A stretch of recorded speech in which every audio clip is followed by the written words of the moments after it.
روزہ رکھتے ہیں تو میرے نبی نے اعلان کیا اپنی صحابہ کی جماعت میں، اے میرے صحابیوں سنو، موسیٰ کے زیادہ حقدار ہم ہیں، موسیٰ ہمارے بھائی ہیں، یہ ایک روزہ رکھتے ہیں تم دو روزے رکھو، سبحان اللہ، یہ ایک روزہ رکھتے ہیں تم دو روزے رکھو، تو میرے نبی نے صحابہ کو حکم دیا کہ دو روزے رکھے جائے۔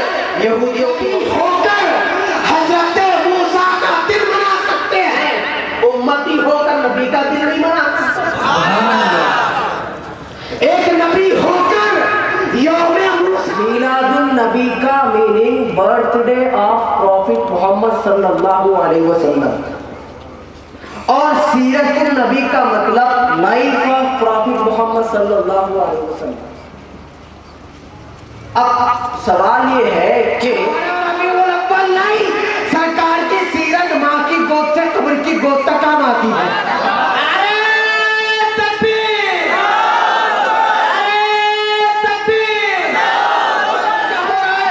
بیان جلسے میں یہ ہو رہا ہے کہ آؤ، نبی ایسا چلتے تھے، نبی ایسا کھاتے تھے، نبی ایسا پیتے تھے، ارے نادان یہ کیوں نہیں بولتا؟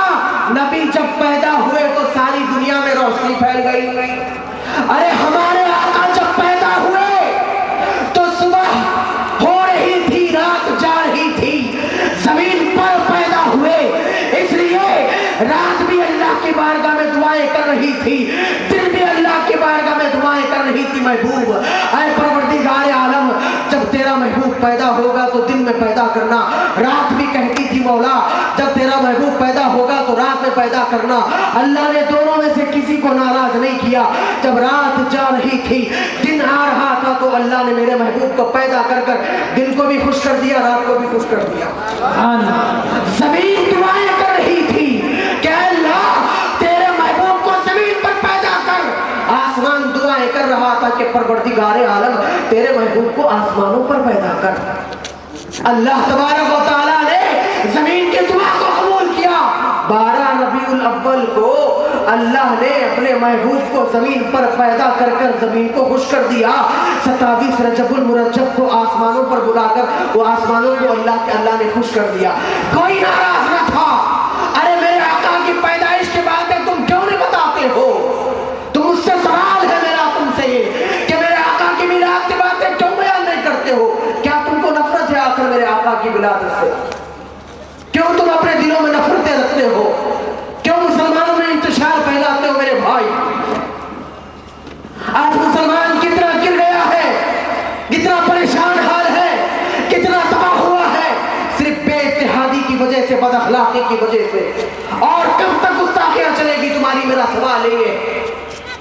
ارے اللہ کے پیارے محبوب علیہ السلام نے اپنے حدیث مبارک میں ارشاد فرمایا، ترمذی شریف کی حدیث ہے کہ تم چاقو اٹھا کر کسی کو اشارہ کر کر نہ بلاؤ، کہیں تمہارے ہاتھ سے چاقو چھوٹ جائے گی تو سامنے والے کو زخم آ جائے گا۔ عشق نے کیا کیا؟ کپڑوں کو پھاڑا، سوراخوں کو بند کر دیا، سانپ آ کر ڈسنے لگا، جسم ہرا ہو گیا، آنسو نکل کر میرے آقا کے رخ سے رخ انوار پر گرے۔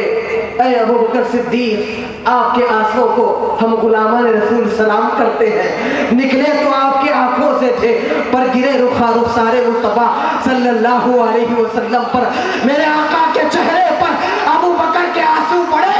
آقا نے فرمایا، ابو بکر کس چیز نے تم کو رلایا ہے؟ حضرت ابو بکر جواب دیتے ہیں، یا رسول اللہ مجھے سانپ پریشان کر رہا۔ میرے آقا لعاب دہن نکال کر ابو بکر کے جسم پر لگائے تو پورا زہر چلا گیا۔ سبحان اللہ۔ ارے محبت ایسی ہوتی ہے جو دل سے ہوتی ہے، محبت کے لیے کوئی دلیل کی ضرورت نہیں ہوتی میرے بھائی، محبت دل سے کی جاتی ہے۔ ٹوٹے ہوئے تلوار لے کر بھوکے پیٹ رمضان کے مہینے میں جہاد کے نام پر لوگ صحابہ جا رہے تھے، یہودی مزاح کے انداز میں کہہ رہے تھے کہاں جا رہے ہو؟ مسلمانوں تمہارے پاس تو ساز و سامان ہے۔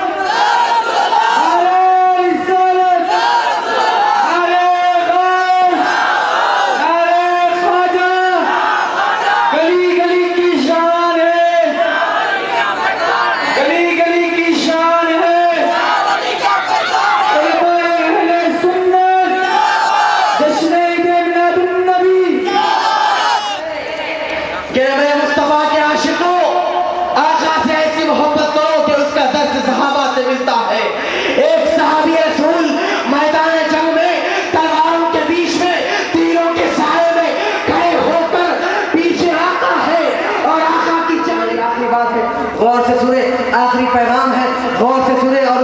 دماغ میں رکھ کر ضرور جائے.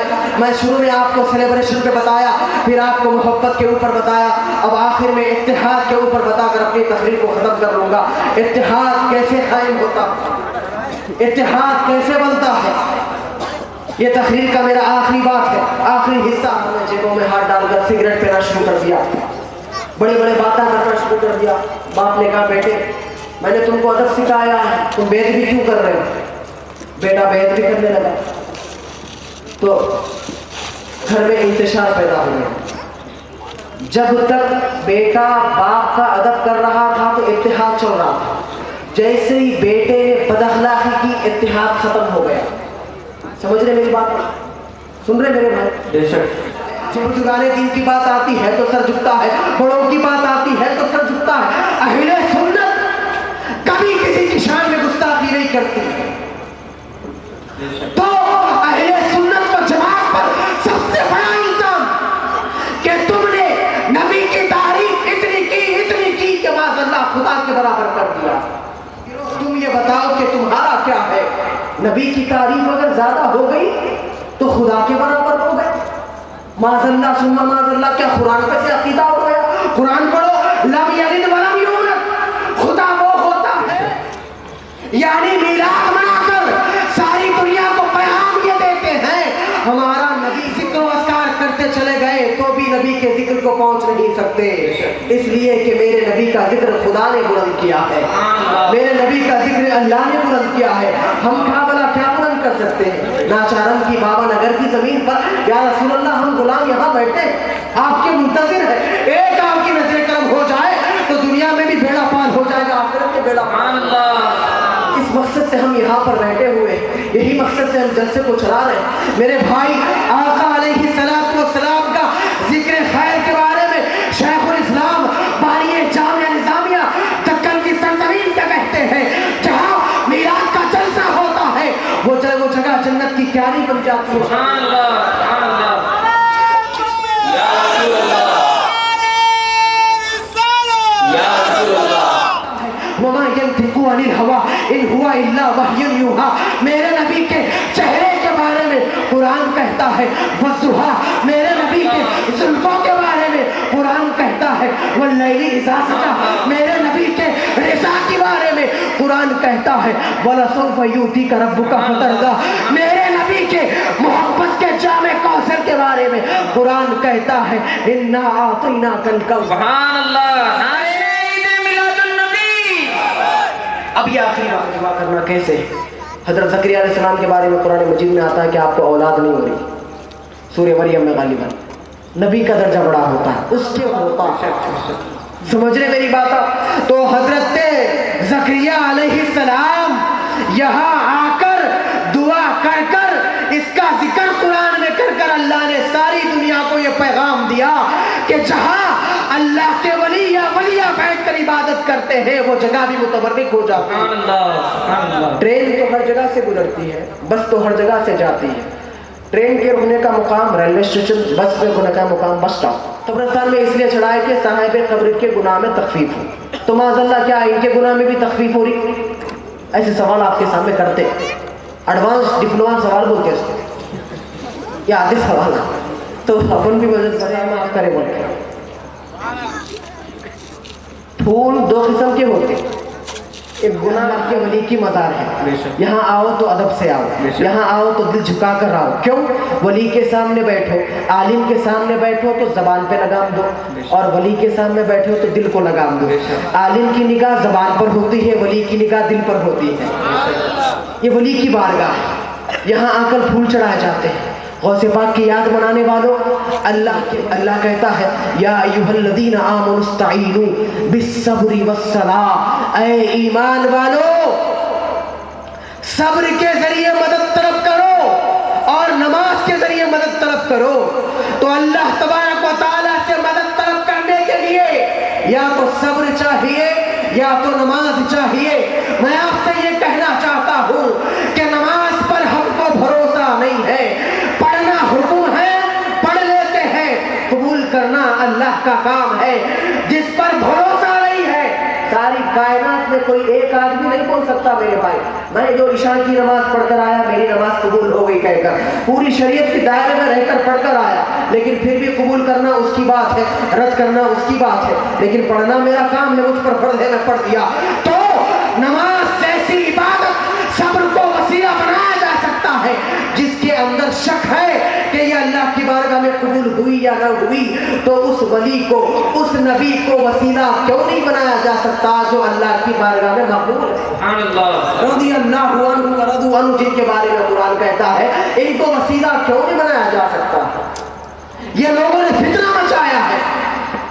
جب مسلمانوں نے خواجہ ہند الولی کی بارگاہ میں جا کر یہ کہتا ہے، اے اللہ کے ولی، میں آپ کی بارگاہ میں آیا ہوں، میری دعا آپ کے ذریعے کرنا چاہتا ہوں، میرے حق میں آپ کی زبان ہلا دیجئے، آپ کی زبان اللہ رائے گا نہیں کرے گا، قبول کرے گا، آپ کے وسیلے سے میری دعا قبول ہو جائے گی۔ کہا کیوں؟ اس لیے کہ آپ نے زبان کھولا تو اس کی یاد میں کھولا، ہم نے زبان کھولا تو اس کی یاد کے بغیر کھولا۔ آپ کی زبان میں جو طاقت ہے ہماری زبان میں وہ طاقت نہیں ہے، اس لیے ہم جاتے، لیکن تم بولے جانا بدعت ہے۔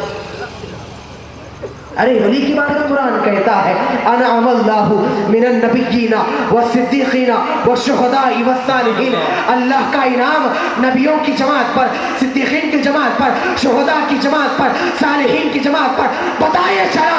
قادری غوث پاک کی بارگاہ میں، چشتی غریب نواز کی بارگاہ میں، سہروردی شہاب الدین کی بارگاہ میں، نقشبندی بہاؤالدین کی بارگاہ میں اس لیے چاہتا ہے، اے غوث پاک، اے غریب نواز، اے بہاؤالدین، اے شہاب الدین، یہ سہروردی غلام آپ کے پاس اس لیے آیا ہے، اعمال تو کمایا ہے، شیطان پر بھروسہ نہیں ہے، پیچھے پیچھے آ رہا ہے، چاہتا یہ ہوں سامنے آپ کا دامن ہو، پیچھے دامن پکڑ پکڑ کر آپ کے ساتھ میں چلو۔